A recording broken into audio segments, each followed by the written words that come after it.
Well, good morning. Hope everybody's doing well today. Got the door open. It's kind of nice and cool. A little cool breeze blowing right now.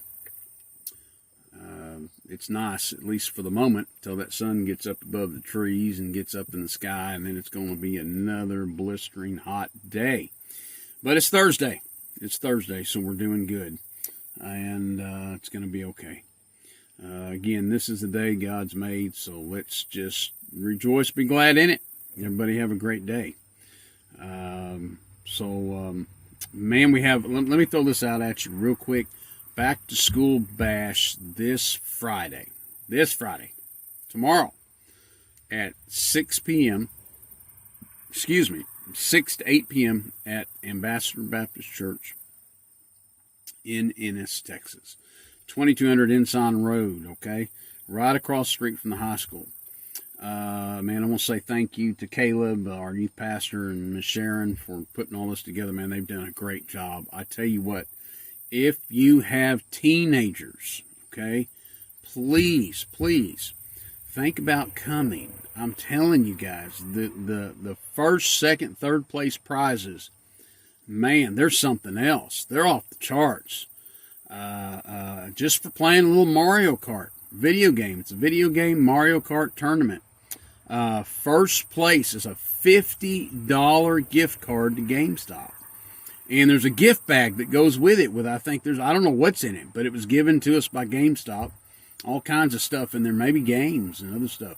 And then free chicken sandwiches and gift cards. There's gift cards, all kinds of good stuff. But yeah, first place gets $50 gift card to GameStop. Second place gets $25 gift card to GameStop. Third place is a $10 gift card. So we have two brackets. 13, 14, 15-year-olds, and then 16, 17, 18-year-olds. So all you got to do is come out and play a little Mario Kart. Doesn't cost you anything. Absolutely free. Going to have free hot dogs, free sodas, lots of free giveaways, door prizes. It's all free, guys. I'm telling you. No gimmicks, no strings attached. Show up in the parking lot. Be right out front there. You'll see it. Was it one of the local businesses? I think it's Rent-A-Center. Rent-A-Center has made a deal with us huge 65-inch big flat screen TVs, which you're going to be playing on.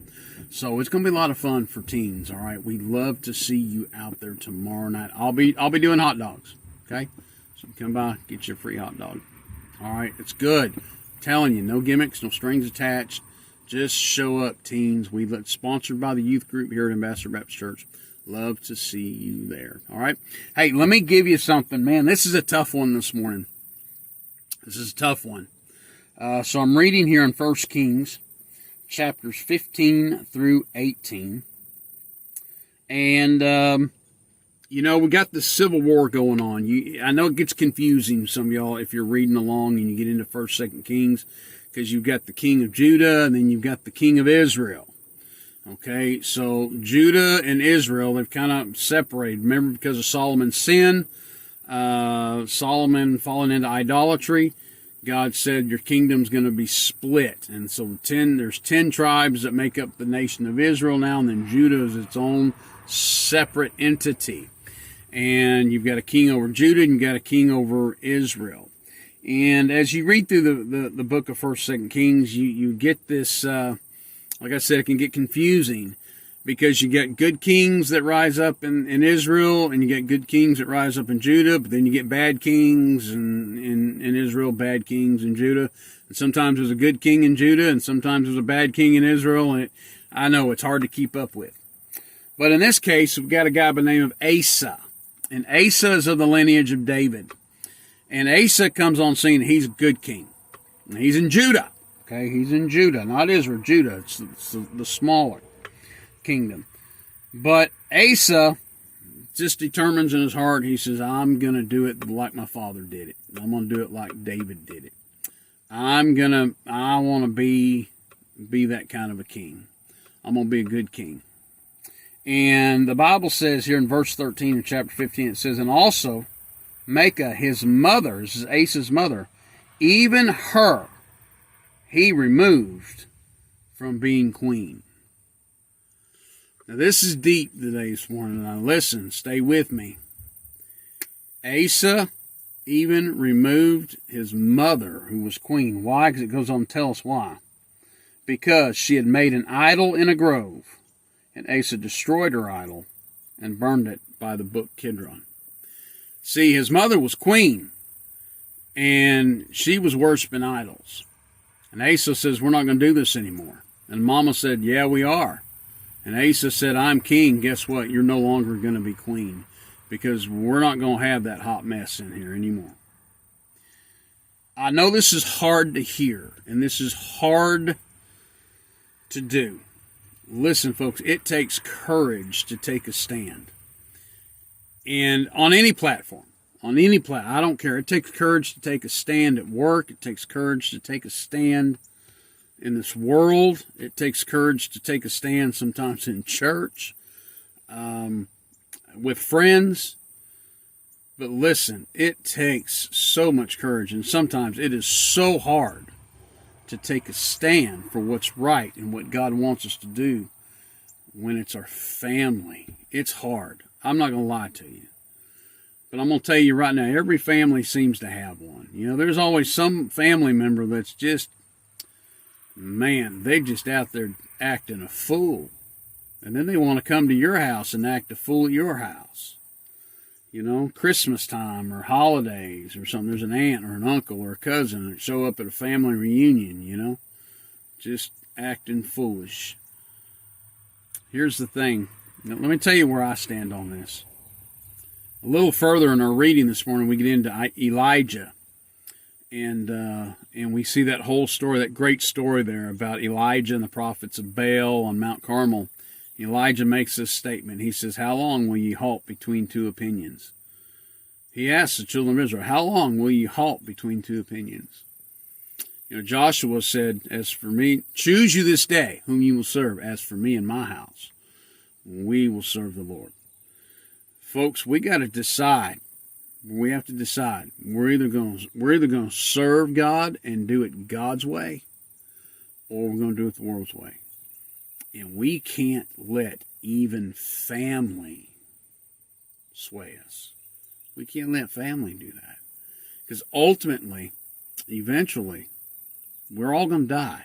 And we're all going to stand before God one day. And we all have to give an account to God for our actions. And family is not an excuse. Look, sometimes family want to come into your house. Family wants to come into my house. We don't drink in our house. We don't smoke in our house. We don't do drugs in our house. And a family member wants to come into my house and start acting a fool. That's not going to happen. Now, I'll say I love you as you go out the door. I love them. I love you. I love my family. I don't want to see them hurt. But I don't allow people to come in my house. I don't allow strangers to come into my house. I don't allow friends to come into my house. I don't allow just anybody to come in my house and act stupid and act fool and do things that go against my values and my morals and what I believe God says is right. And you know what? That goes for family too. And it's hard. It's hard. I know it's hard. But folks, we got to be the leaders. Christians need to stand up for what's right. We need to set the example. Now, I'm not saying we do it angrily, and I'm not saying we be mean. Like I said, I'll say I love you, kiss your cheek out the door, but no, we're not going to act a fool in my house, okay? We're not going to act a fool in God's house. So we got to be careful about letting stuff get out of hand, get away, even in God's house. We need to do it God's way. And in this case, the king even told his own mom, Mom, you're not going to act a fool no more. We're not going to have that idolatry going on here in this kingdom. And he even had to dethrone his own mom. That takes a lot of courage, a lot of strength to stand and say, I'm going to do what's right. So today, it's Thursday. Man, do it in love. Do it in love. But it could be might just need to take a stand and say, guys, we're folks, cousin, aunt, uncle, brother, sister, maybe even mom, dad. You know, I want to do it God's way. And I'm sorry you think you need to come in here and act a fool, but we're not going to do it. I'm not going to do it here. You can go act a fool out there. Go act a fool in your own house, right? Go act crazy out there, but we're not going to act crazy here. And so anyway, I thought it was just kind of neat this morning. It's something a little different, right? Let's take a stand. Let's do it God's way. Always, let's do it God's way. Hey, I'm Marc Smith, co-pastor, Ambassador Baptist Church, Ennis, Texas, 2200 Ensign Road. We'd love to see you this Sunday. We'd love to see you out there this Sunday. Sunday school, 10 a.m., morning worship service, 11 a.m., Sunday evening service, 6 p.m., and we'd love to have you come visit with us. And don't forget, back to school bash tomorrow night, Friday night, okay? Friday, August 13th. We'll be right there in the parking lot. Great gifts, great giveaways, lots of cool stuff. It's going to be a good time tomorrow night. Everybody have a great day. Stay safe. Love you in Jesus. See you tomorrow right here on Gleaning from this morning's reading. Every morning, Monday through Friday, 7:20. Have a great